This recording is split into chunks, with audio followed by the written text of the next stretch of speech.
ఇదైతే వచ్చేసి సండే రోజు మినీ వ్లాగ్ అనమాట. ఆ రోజైతే మా ఓన్ సిస్టర్ కాకుండా మా పెద్దమ్మ వాళ్ళ పిల్లలు, వాళ్ళ మనవరాళ్ళు వాళ్ళందరూ వచ్చారనమాట. ఇల్లైతే చాలా అంటే చాలా సందడిగా ఉంది. అండ్ లంచ్లోకి వచ్చేసి మా అక్క chicken biryani, chicken curry prepare చేసింది. అక్కలు దగ్గరలో ఉంటే ఇదే కదా ఫెసిలిటీ. ఎవరైనా రిలేటివ్స్ వచ్చిన వెంటనే మన అక్కల్లో వచ్చేస్తారు, అందరూ వచ్చేస్తారు. ఇల్లు మొత్తం చాలా ఒక ఫెస్టివల్ వైపు వచ్చేస్తుంది అనమాట. ఈరోజైతే చాలా అంటే చాలా సందడిగా ఉంది పిల్లలతో. అండ్ మా అక్క ఏమో చికెన్ బిర్యానీ చేస్తుంది. నేను లోపల స్టవ్ మీద అయితే కర్రీ ప్రిపేర్ చేస్తున్నాము.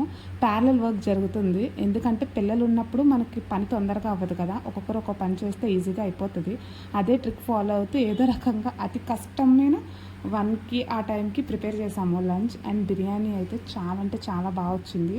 మా అక్క ఏదైనా సరే చాలా పర్ఫెక్ట్గా చేయాలని టైం తీసుకుంటుంది, కానీ పర్ఫెక్ట్గా చేస్తుంది. అలాగే బిర్యానీ కూడా అదరకొట్టేసింది. మీ ఇంట్లో కూడా ఎలాగైనా అక్కలో బిర్యానీ స్పెషలిస్టులు ఉన్నారా?